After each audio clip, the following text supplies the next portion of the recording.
Today my goal is to introduce you to data scientist way of thinking. What exactly, why is this difference? And what is so great about, or is it really something that is different from what you have been seeing? Many of you, even BSc statistics, you have physics. Physics also is part of statistics, that specialization. No, what do you study? Math, stats and computer science. Math, stats and computer science. So up to 12th, I am sure all of you studied physics and chemistry. That is the way we have been practicing science. So let's say there is a problem like this. An industry developed a metallic component, and that has to be used in an acidic environment. Acids, HCl, H2SO4, hydrochloric, sulfuric acid kind of a thing. This metal has to be put in.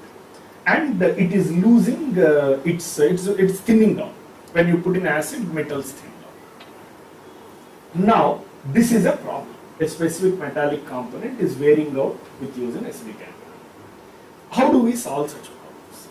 Engineering wise, you have to understand and solve these problems, right? So typically what you are used to doing, or what industry does is, a chemist now takes the material and studies what happens when it is put in acids, and he looks at the compounds that are formed, and he comes up saying, hey, it is interacting with this particular metal, is interacting with hydrogen and forming some compound, and the speed, kinetics of that compound, that forming increases as the acidity increases or the temperature increases. They come up with a theory. Typically this is how so far we have been studying. You have a problem, a physicist or a chemist understands the fundamentals and comes up with a theory. Hey, this one is directly proportional to the concentration of the acid, directly proportional to the square of the temperature, some theory. Okay. I'm sure you are familiar with it, being a physicist. Then engineers don't do that. Engineers then take that equation and quickly validate it with some experiments. They increase the concentration, they increase the temperature, and then they do a few experiments, right? They do a few experiments and validate it.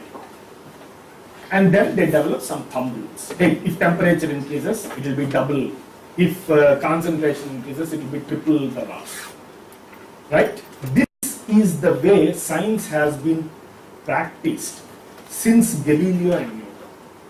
Till 1600 this was not the way. Since Galileo and Newton came, they developed a way of doing science. That is the biggest contribution that Newton made to science. He said, hey, science can be done by anybody.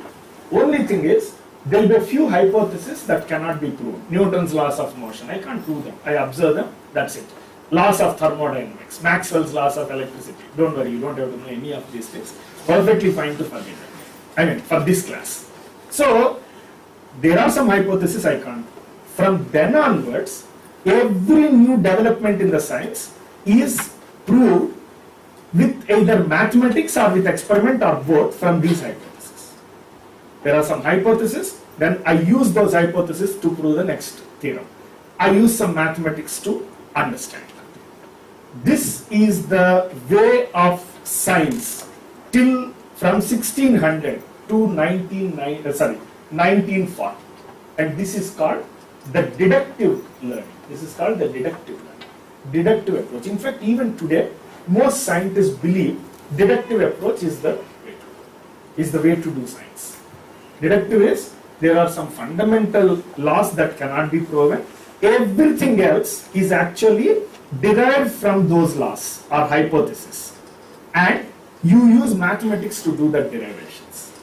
And then engineers convert that complex mathematics into thumb rules and use them for design.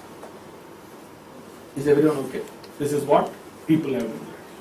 But let's now look at a completely different approach. I now take hundreds and thousands of those metallic components, put it in various concentrations and various acidities, temperatures. And I have my degradation and my concentration. These are various experiments I did. I had a lot of experiments. Now, looking at it, what will I do? How will I understand? I don't understand the underlying science, but I know, you know what?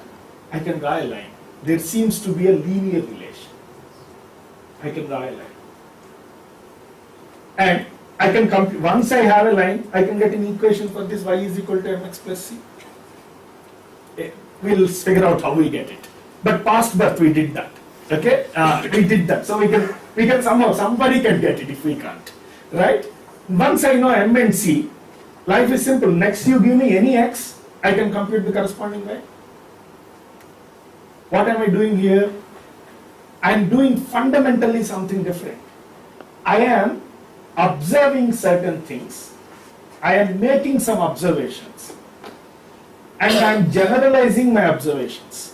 What I see, I am converting it into a law. And I am using.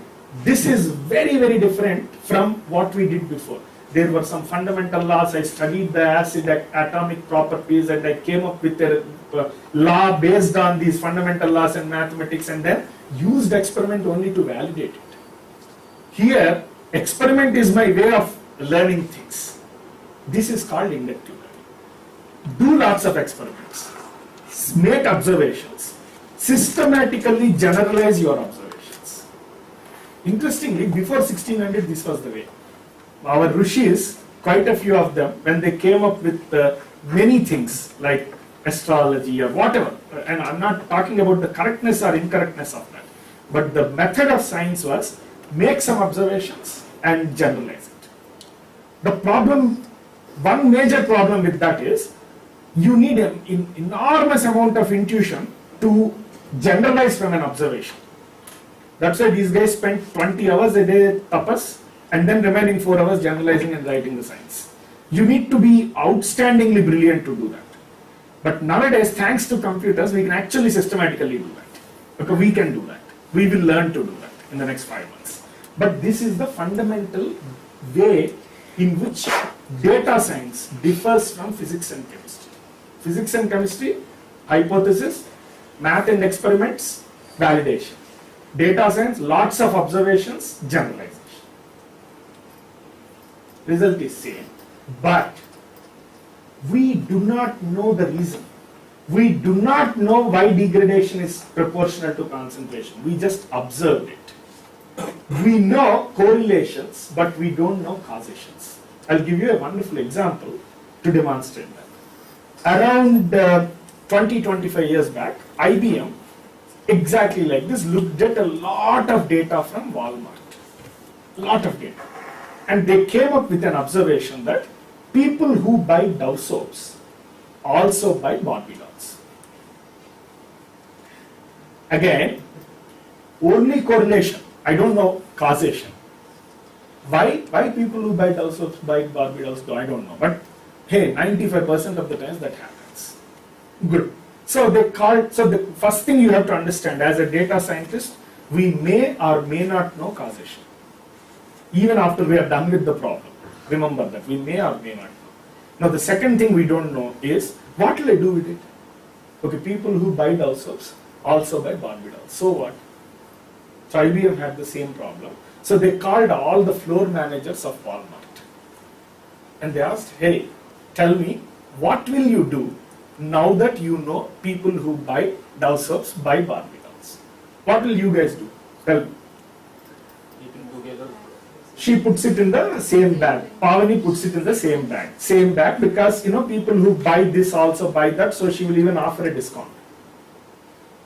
So those who don't buy, the guys only pick Dove soaps. 95% only pick Dove soaps, right? Dove soaps and Barbie dolls. So remaining 5% are not picking. She is tempting them to pick it by putting it. Anything else? Yeah, very similar. So combo pack and putting them together. Anything else? Radically different. Good. That's also a thing to do along with it. Anything else? You guys are all nice. Why are you worried about that 5%? One more probable action is put them as far apart as possible. Don't worry about this 5% who will not pick. The other 95% who will pick, take the dough soap here, walk across the store, go to the other direction and pick a Barbie doll. 95% of our purchases in malls happen impromptu at the aisle. So as I am walking, my hands won't just stop, right? I'll just start picking 10 things. And by the time I go, my cart is half full, right? Hey, I'm selling. How does it matter? No ethics, nothing. I want to get more, right? So put them as far as apart as possible. Is that a bad action? It's a good action, right? Now, third one. If people are buying Dow soaps, they are buying Barbie dolls. Now I am a Dow soap guy. Maybe other soap guys also, there should be similar tendency. Why Dow soap and Barbie doll? Maybe Lux and Barbie doll also, there might be similar. So I have to beat them. What do? I'll make Dow soap in the shape of Barbie doll. I don't care. The retail store guy want to sell both. I want to sell my Dow soaps, a lot more of my Dow soaps. So make them in the shape of Barbie doll. The guy who wants to pick, now he doesn't pick Barbie doll. He anyway has it. So he'll buy more Dow soaps. I'm interested. Point is, as data scientists, you don't know what to do with it. You can't tell you. You can't tell this. You cannot tell what to do with the knowledge that you gain. You are dangerous that way. You are like Einstein, who just figured out you break a nucleus, you generate a lot of energy. And he innocently went and gave it to, who is that guy? Dirac, who made atom bomb. Right? It's like that. You can get insight that can be a game changer. Unfortunately, you don't know what to do with it. But that's our profession. We are fine. Our job is to extract insights. It is okay if we don't know why. The core causation, if we don't know, it's okay. We are not expected to know. The business guy or the scientist is expected to know. Similarly, it's okay if we don't know what to do with it. Many a times, clients, customers are confused about this additional ability of ours. When I take a pattern and go to the client, most of the times the client says, what will I do with it? Unfortunately, we don't know. What we know is from your data, this is what I am seeing. So you have to set your expectations very clearly about yourself and to the client. Okay, what you learn in this course is to extract that knowledge. You will not be able to, most of the times, answer why. But we will see how best we can do about it. You will definitely not able to answer what you will do with it. That's the job of a domain expert. Okay. As a data scientist, no, that's what you do. This one, yesterday only I found this. I liked this joke. Do you get it? I used to think correlation implied causation. When I took a statistic class, now I don't. Sounds like class helped. Well, maybe. We don't know whether that is the cause or not anymore. So at the end of this class, if you know correlation doesn't help causation, you don't know whether it's because of this class or not, because you don't know causations. Right? Anyway, where it does not work, obviously, you need a lot more data to come to the conclusions compared to the deductive way. Right? If you have 25 experiments, deductive way where there is science supporting you, remember this important fact. In the deductive learning, data is needed only to validate the theory. In inductive learning, data is needed to build the theory. So you need a lot more data to build in inductive learning. Let's come to that. But so when there is no data, you are in a disadvantage. Secondly, when randomness prevails. Unfortunately, around a year and a half back, Dilshad Nagar had bomb blasts. Okay. Then they found a tendency, or they made an observation that the terrorist was riding a bicycle and the other guy with a bag was walking behind him.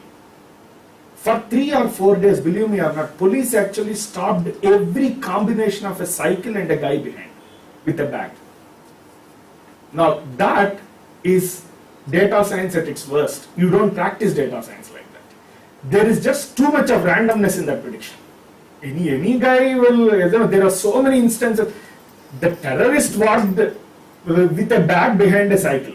But not everyone who walks with a bag behind a cycle is a terrorist, right? So when the randomness of the event is much more predominant than the regularity, data science fails. And a great example of that is the stock market. Now the stock of a rupee value tomorrow suddenly goes up. In fact, I remember last batch, while I was taking the class, the elections happened the day before or day after. Even before Narendra Modi took over as the Prime Minister, the rupee got stronger. And what could he have done? He just won the election, nothing happened, literally. But people started feeling good about it, and then suddenly dollar rupee value changed.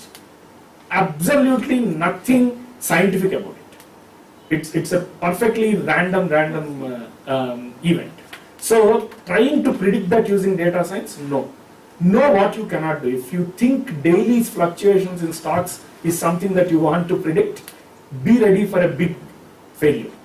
Because daily fluctuations in stocks happen because of random movements, not because of any systematic patterns.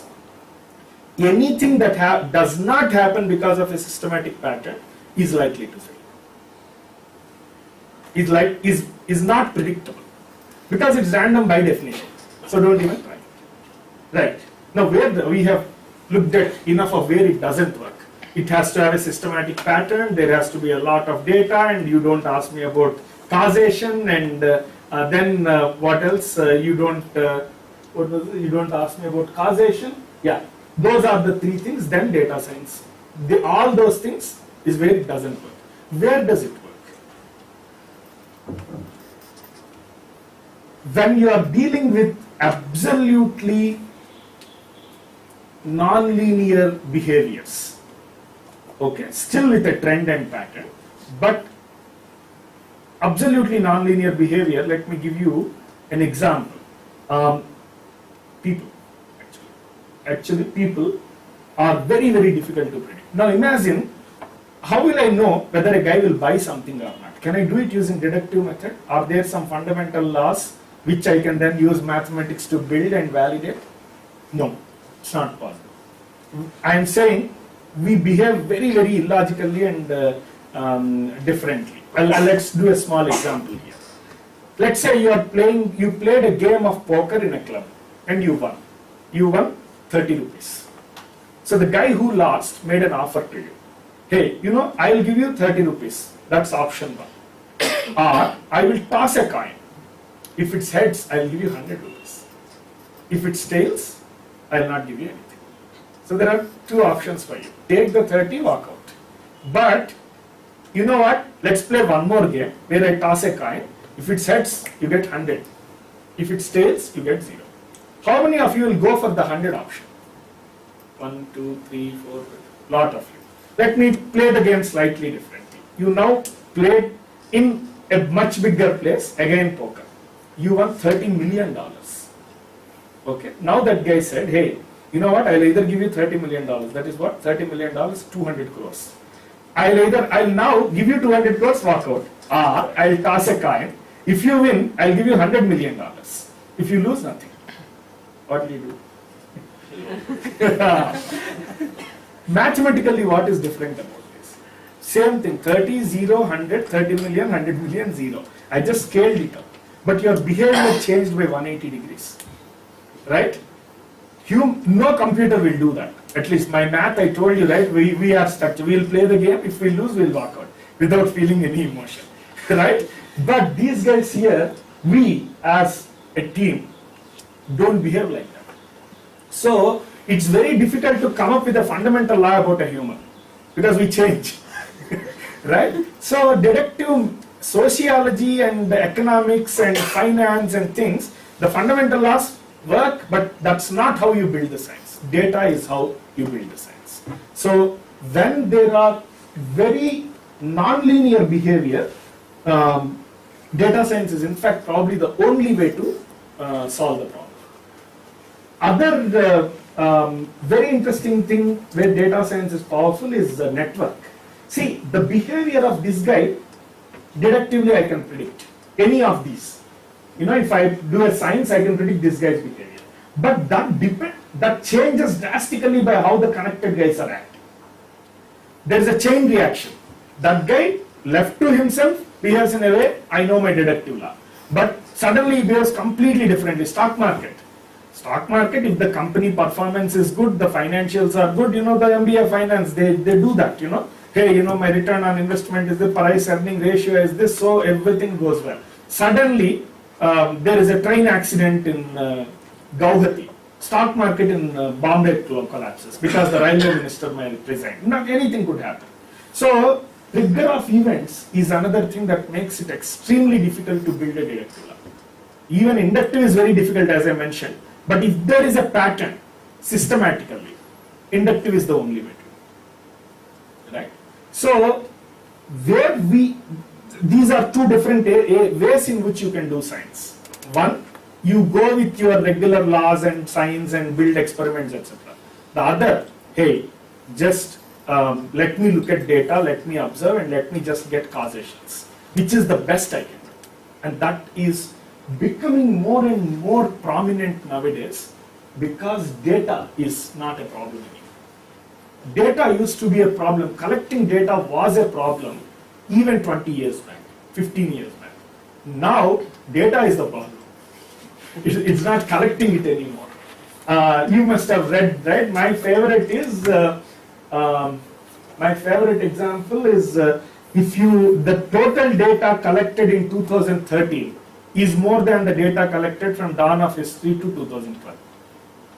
And 2014 is going to be the same way, from 0 to 2013. So the total data collected in 2012, if you put them in iPad 64s, with GB things, that iPads will be 25 times the size of Mount Everest. So that is the kind of data you are talking about. So for quite a few problems, which are very difficult to solve deductively, you have so much of data that suddenly inductive learning is the only way to solve it. And that's why we do what we do. So what do? We listen to the data very carefully. We listen to the data and data only.